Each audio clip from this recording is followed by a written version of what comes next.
Hey everybody, it's Charlie from DM Moto, and I've tried to not make it a secret here on the channel that Honda is one of, if not my favorite brand of vehicle on the market here in 2026.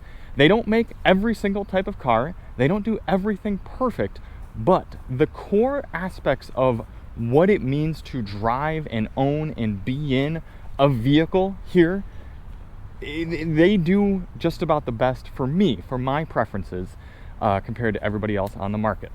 The Honda Civic, when it came out in 2022, that was the DM Moto Car of the Year. So they've been at our top. Last year, the Honda Passport was runner-up for DM Moto Car of the Year.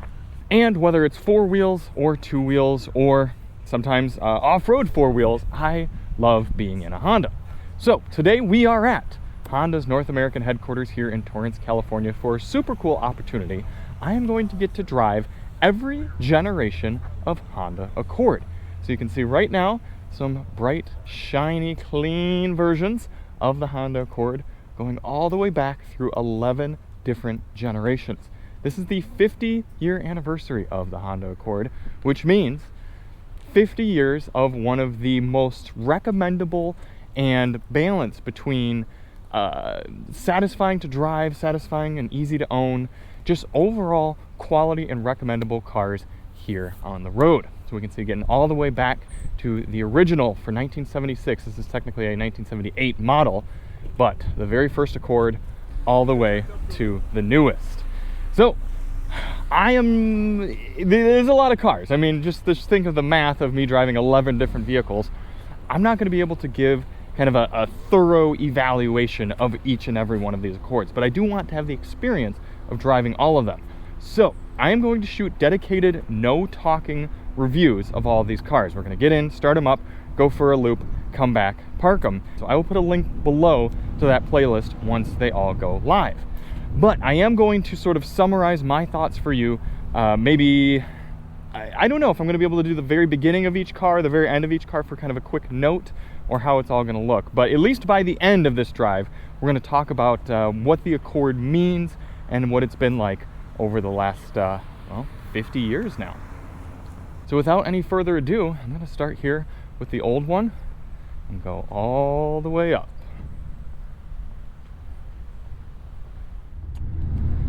Wow.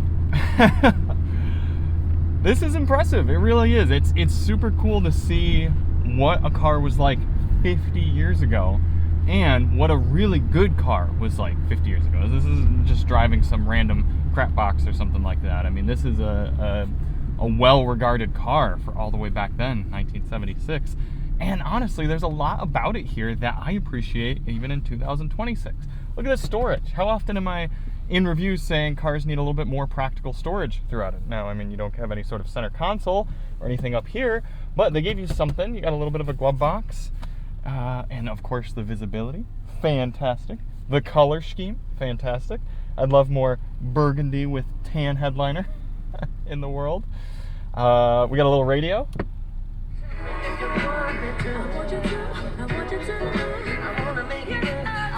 Got some sound coming from back there. That's fun. Shifter action, very vague, very easy though. I don't think we have a synchronized gearbox, which means that I'm getting a little bit of grind as I'm sort of rev match downshifting, unless it's just perfect. If I try to put it in and then rev match, there's a bit of a grind there. It's kind of funny driving something like that. I don't know exactly how many miles this car has. It says 50,000 on the odometer, but it only goes up to 99,999. So this car could have 50, it could have 850,000 miles, I'm not sure. But it might only have 50,000 miles on it. It really is in pretty good shape. Drives nicely. I know Honda's been doing their best to keep it in running order, obviously, but still, it's pretty cool. The horn doesn't work and the AC doesn't work, but other than that, this is a cool little car to drive around. I kind of like it. Now, it's by no means fast, but hey, I'm used to driving not very fast vehicles. This is okay. I'm surprised by the ride quality. The ride quality is still pretty good. I mean, it's got a lot of sidewall, so that helps, but fairly good shock damping, and not particularly loud in here either when we were on the highway. It's really wasn't too bad. Another aspect I'm kind of absorbing here as we sit at this light is the attention to detail. I'm seeing the Nippon Seiki, I don't know, probably Seiki, Japan, written on the gauges. And then we've got a little maintenance minder light. There's tire rotation, engine oil change, and oil filter change, all right here up on the gauge. That's kind of cool. I mean, we're talking 50 years ago, you're getting maintenance minder. I wonder if they had a Schedule A and Schedule B. Man, what a huge step up this second gen is compared to the first gen. It's got so much more of a modern look and feel and experience to kind of more of what we're used to in sedans all the way here in 2026. This one from 82 to 86, and still a fairly rudimentary driving experience between the manual and the kind of manual everything around the car. But still love the red interior. Yeah, it is interesting to kind of see a little bit of the different ways that they spent money as well, because there do seem to be more rattles in here, and there's a little bit more plastic use in a way, and the ride doesn't seem to be as good as in the first gen. Now, obviously, we're dealing with cars that are so old, who knows what the maintenance histories were like on all of them and everything, and so it's not like we're exactly comparing apples to apples, but you hear that rattle going on inside this one. Still a lot of similarities though up in the gauge cluster. We've got those maintenance lights up there. Yeah, it definitely just feels looser over all this rough pavement. Still a cool interior though. Pretty straightforward, much more modern looking feeling shifter. I didn't even notice it on the first car until I got back to the parking lot, but no passenger side rearview mirror on the outside in these cars, in the last one or this one, so yeah, kind of funny.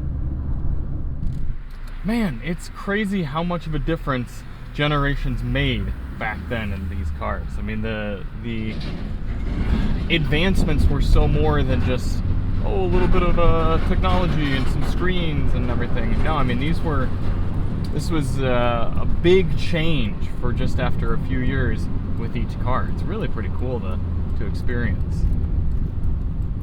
I mean, this one we're getting into here, was it late 80s, 89 or something like that? This practically feels, it feels like a modern car outside of the technology. I mean, everything else, the way it kind of looks, feels, drives, it's starting to sort of be modern contemporary car-like. Power steering, power windows, air conditioning. I mean, they all had air conditioning, but yeah, it's feeling more akin to cars that we're used to today, which is pretty crazy because you get into a General Motors product from 1989, and I don't think you're gonna quite have that same feeling. Still get the little bit of storage up there. Still no center console. This one is the coupe, so designed a little bit different. We are losing the red interior, which I was a big fan of in the first two Accords, but got a nice tan on tan with a little bit of black in there as well. Different gauge setup as well. Got the speedometer right in front of us. It looks like we lost our little maintenance minders as well. Bummer. This one only 587 miles on it though. Pretty crazy. This one a lot more power too. The last two cars it was a little bit like, be careful. These two, it's like, oh, okay, I got plenty of power to drive around. I could comfortably drive this here in modern American roads. Had to do a little switch up here in generation, so we went straight from the third to the fifth. And again, big changes. And please excuse me having the windows open. The air conditioning hasn't been working on any of these cars yet, so still out on this one. What do we got going on here? These guys are gonna be on cam, all right? I like your car. Thank you. Have a good one, man. Yeah, you too. Actually, let's just take a right here. But one of my first thoughts getting into this one is it's kind of comical that people complain about cost cutting in modern cars, because I mean, this is Jeep feeling inside. Everything about this feels cheap compared to the 3rd gen. Now, it'll be interesting to see how the 4th gen kind of bridges that gap, but and we still have the gauges in front of us that I like, but rubber steering wheel, this is I think an EX or EXL that we're in, so I mean, I guess it's not top of the line probably, but simple cloth seats, more of a black drab interior too. I mean, it's just gray. I've never been a fan of gray interiors. We had that cool red for 2 generations, and then the tan, and then now we're up into gray. What did this one start? 96? 94. 94 through 97, gray. Now I'm sure it's not the only color, but I'm just pointing out that they thought that was appropriate. Just very simple switches, simple buttons. It is a cleaner appearance, and we do have a center console now, but yeah, not, it is very, very plasticky. So again, funny that people like to complain about that now because, oh, trust me, the plastics are alive and well here in the mid-90s car. But this is the first one with VTEC, definitely working with a decent bit of get up and go. Smooth modern driving, automatic transmission, 4-speed. Could comfortably drive this all day, today, no problem. 30 years on. Here we are in the 4th gen now, and I stand by what I said in the 5th gen. This one is nicer inside. The use of the cloth on the doors and soft touches around and the overall look, feel, fit, finish.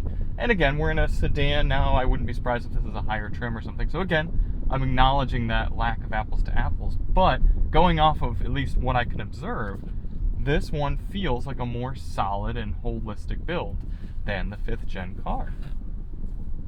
And this one's not nearly as quick, doesn't have the VTEC, but still 16 valve, it's fine. The air conditioning's working on this one, so that's nice.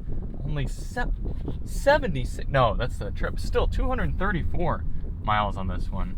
Just practically a new car. I'm sure people have purchased new vehicles off the lot with more miles than this. Do still have a rubber steering wheel. I wonder when the steering wheel started getting wrapped. I guess maybe we'll see in the 6th and 7th gen cars if we've got that. Yeah, nice straightforward center console area here. Everything easy to use. No center console storage, but we did start to get at least the littlest bit in there, something you could set in. Very basic rudimentary cup holders. I don't know how much you're holding with that. Still got our ashtrays around. Yeah, fun little car. I like this one. I like the feel of this. This is sort of the more modern feeling car, but yet still old school and nice feeling. I guess I'd have to see when the Japanese stock market crashed. Maybe that would coincide with kind of the cheapness of the 1994 model. But this one feels good. Another change of route as traffic is picking up and construction being had. We are in what I would say has been the biggest jump in terms of how the car feels in any of the generations. This is the 6th generation Accord, starting in 1998. Very iconic design. This one purple, also a sedan, also a V6. So dealing with a lot of power, 200 horsepower for the first time in an Accord. We can use that right here to rock it up to 80 miles per hour, get past this merging semi-truck here. And the way you sit, you sit a lot higher. It's a little bit more perched of a feel. It's a little less in the car feeling like all of the other Accords so far. We do have the gray interior, gray two-tone, I should say. Still kind of has a little bit more of a cheapness, even in this upper level trim, more of a cheapness than that 4th gen. But it does feel overall nicer than the 5th gen. We've got some wood grain in here. I mean, it's a big jump in kind of what the Accord is and means and feels like. It feels not just modern, but also borderline luxurious at this point. And we're going to see that as we get to the newer Accords. Also, there's this kind of level of, wow, this is a really premium sort of car, even at the kind of mainstream price point. And this is the first time I'm really seeing that. I mean, I guess you'd have to compare it to its contemporaries. Maybe the 3rd gen and 4th gen did seem premium compared to their contemporaries, just kind of based on how other cars were at that time. But this is starting to feel modern premium again, with the wood grain and the V6 and everything. This is a nice car, although the seating position is a bit strange to me. I keep wanting to get the seat bottom to go lower. It feels like I'm in a modern Hyundai or something like that, just with the awkwardly high seat. Here we are in the 7th gen, and wow, what a huge step again from the 6th gen. It's incredible how hard Honda was cooking with the Accords back. I mean, don't get me wrong, the Accord's still nice now, we're going to talk about that, but just the dramatic changes after only 3, 4, 5 years, how much of a different car you were getting. I mean, if I were a Honda dealer back then, I would have been like, look at this new Accord, we're going to sell so many of these babies. I mean, look at this thing in here. First of all, 98 miles. I'm so not used to saying double-digit mile figures like that. 98 miles on this. It smells very nice in here. It smells like a luxury car. The wood grain, the way all these compartments open. Look at this little 12-volt outlet right there, hidden right in. Big old shifter, that's bland. 2-stage center console. Gone are the ashtrays. In fact, right here it says specifically not an ashtray. This was starting in 2003. Auto up and down driver window.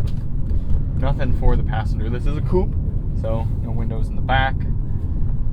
And then the driving experience. This is the V6, so plenty of power. We're dealing with, I think, about 240 horse out of this VTEC 3-liter V6 back in this time. However, I will say that there's a marked decrease in driving feel and overall svelteness from the 6th gen car. This car feels larger and it feels more isolated. And I'm sure for most people, especially in the sedan, that was a welcome change. I mean, theoretically, you go to a Civic if you want more of that raw go-kartiness. But if it was something that you liked and appreciated in the Accord, you certainly lost it here for the swoopy 7th gen. I mean, don't get me wrong, it was fun to kind of ring it out on the highway and flex the V6 a little bit and everything, but it feels calmer, more isolated, more buttoned down and mature, as opposed to sprightly and fun like the previous ones. I will say, though, you're back to sitting down into the car. I don't know what it was about that 6th gen car.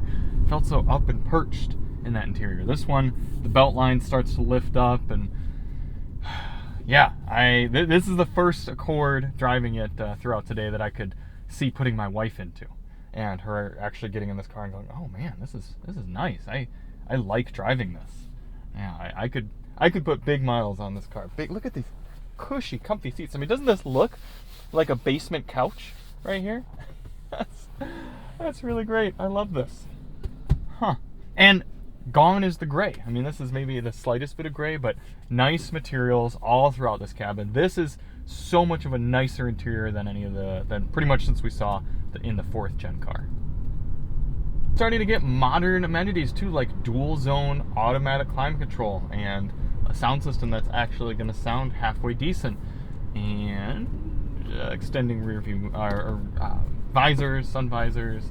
I mean, this is essentially a modern car here, even 20 years old.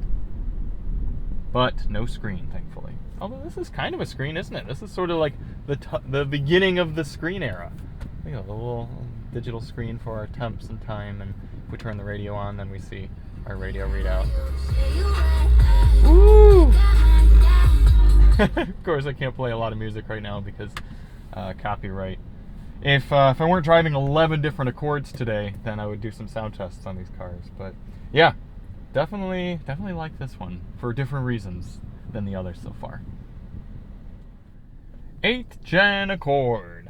When this car first came out, I have a distinct memory of walking through town with my mother, and we saw an Accord coupe. The coupes of this generation looked very different from the sedans. I guess was the case with a lot of the Accords, but this one in particular stuck out. And it was parked. We could see the back of it, and I said, I was fairly young at the time. I said, "Oh wow, what is that car?" And my mom said, "I think that's a new BMW."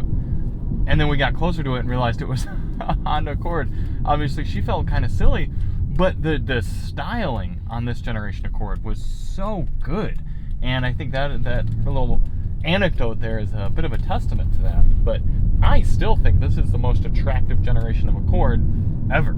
I like the 7th gen. I think it's kind of neat. And I like the modern ones. I think they're handsome. But this one, especially the coupe, but even the sedan, gosh, just very, very attractive cars. Well styled, both inside and out.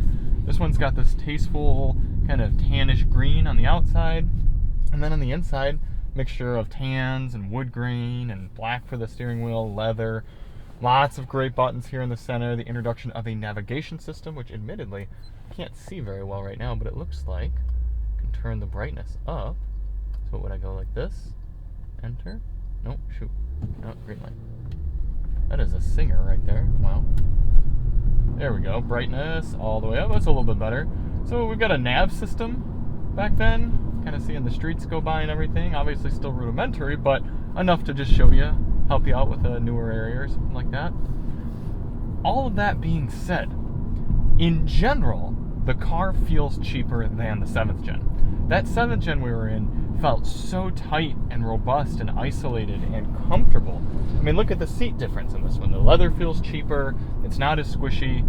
I'm hearing more of the road. Maybe the tires are just older. I'm not sure. This one's still very low mileage, 700 miles on it, so practically like a new car. But you're hearing more of the plastics move around. Things feel just a little bit harder, a little bit simpler. The shifter, I don't like how it kind of pivots rather than fully moves. And then the shifter part that you grab is also a little bit cheaper. So it's kind of a shame. It's almost like Don't Meet Your Heroes. I think this car looks better than the 8th gen, and it drives fine enough. The steering wheel is actually a little bit small, narrow, and everything. Definitely like the layout, but from an interior material standpoint, it does seem to be a step backward in kind of general quality. So it'll be interesting. I'm kind of noticing a bit of a yin and yang. Okay, the car gets a lot more modern, but it gets cheaper, and then it sort of shifts and it gets nicer, but then it kind of feels a little bit more dated. So it'll be interesting to see what the 9th gen is like here, because that one, theoretically, might have nicer materials. As I suspected might be the case, this 9th gen car feels much nicer inside than the 8th gen. And the styling is it's definitely derivative. Definitely an evolution there from that 8th gen car. I still think the 8th gen was a little bit more iconic, but this one looks very similar, a little bit kinder, a little bit softer than the 8th gen. But inside, just a generally nicer place to be. The seats are more comfortable. The layout, similar but simple, still not quite as many buttons. You got this super basic, rudimentary looking screen, very late 2000s-y looking for your audio. But a brighter nav screen, similar layout right here where you control it with the center rotary knob. Comfortable center armrest, elbow spots, rides well, drives well. And then we're also seeing the burgeoning of technology in here. Blind spots must have been a big deal for Honda around this time, because you have this interesting blind spot mirror on the left side. I'm remembering this, I think, from maybe the 9th or 10th gen Civic as well. Might have had that, where it's a normal mirror, and then at the very edge, it concaves outward to sort of fit more into the mirror. Why is that Tesla stopped so far away? Do you really have to text that badly that you have to stop that far back? Just distracted by his middle screen, I guess. But then also we see a blind spot camera on the right side coming up here. That's kind of cool there. That one a little bit more useful, I'd say. This one, tad bit disorienting. Maybe once you got used to it, would be nice to have.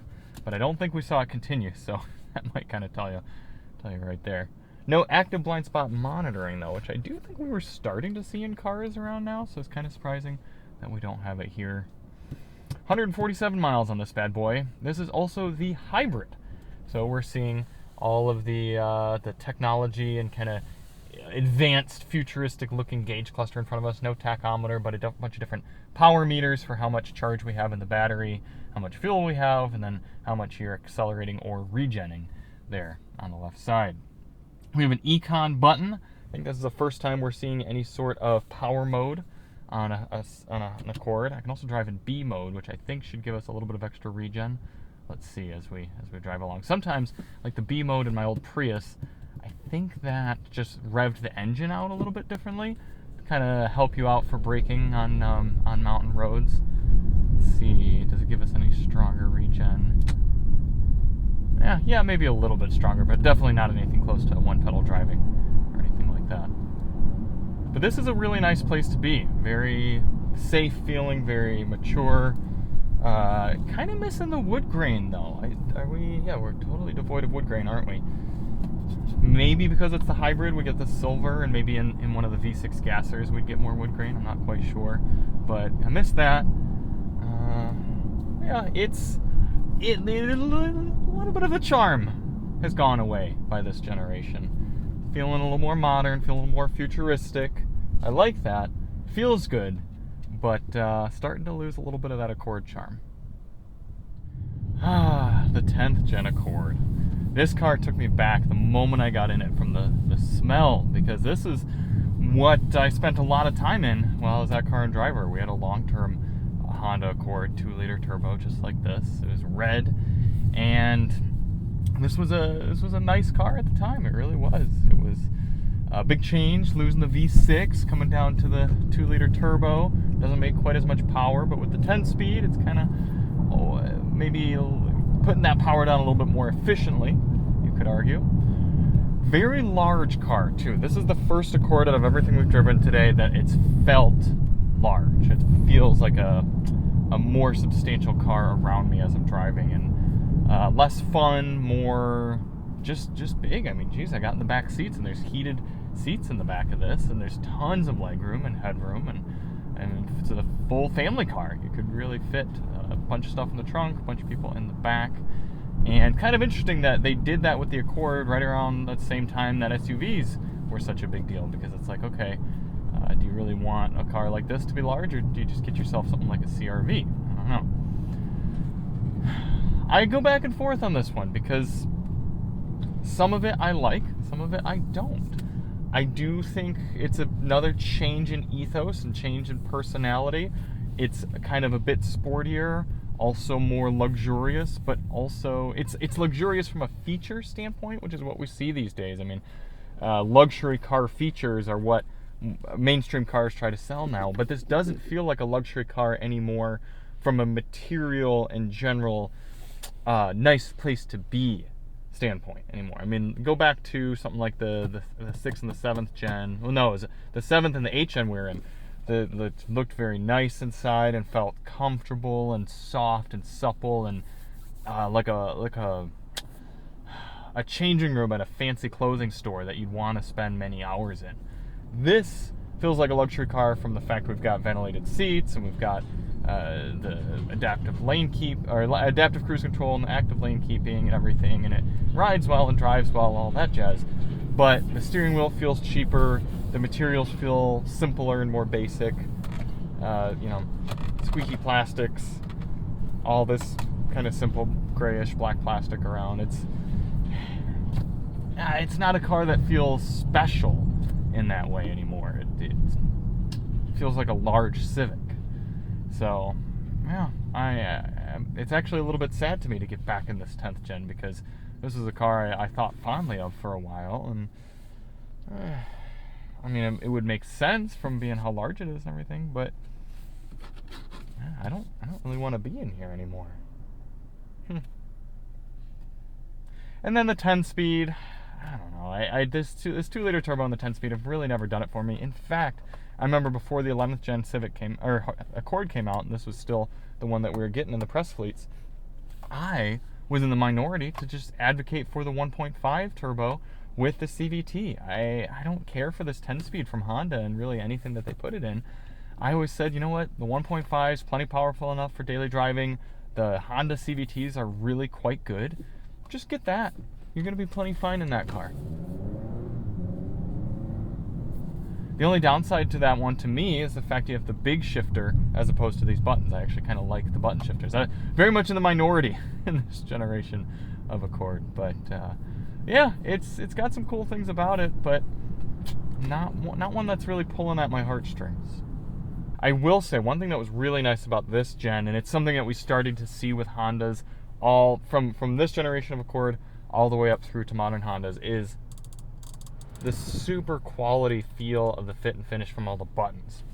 Now, there are other cheaper materials around here in this cabin, but all the buttons and switchgear felt so nice in these Hondas. I am so glad to be spending time in all of these Accords concurrently, because I can confidently tell you I would not buy a 10th gen now after going from the 10th to the 11th. And that wasn't my feeling beforehand, because like I said, I had decent memories of the 10th gen Accord. And it's a good car overall, it is, and it was good for the time. But gosh, the 11th gen is just so by and far superior to the 10th gen in so many different ways. It's nicer to be in, the technology is so much better, the driving experience is better, it's quieter, it's more efficient. I mean, everything about the 11th gen is an improvement. Some people go, oh, but the 2-liter turbo's good and the 10-speed. I don't care.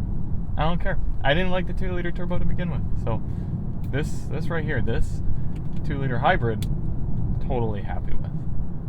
The interior materials are nicer too. They've, at least in this touring model, they've leather wrapped more things, and it's a different look. It certainly is, and it still doesn't have that comfortable, luxurious, mature feel that kind of the mid-generations Accords had. But it has that in a little bit more of a modern sense now. The sleek black in here, it really works. I mean, do I like tan and wood grain? Absolutely, but I will take this. And I'm not really loving the piano black plastic in the middle and kind of up front, but all things considered, definitely a big step up from the 10th gen. And then with this one, we're getting the Bose audio, which is quite good. We're getting the Google Maps built in, the Google infotainment in general. Fantastic. One of my favorite infotainment systems. The heated and ventilated seats, nice and quiet there. Everything just... There's virtually nothing I would change with this 11th gen Accord. It's really that good.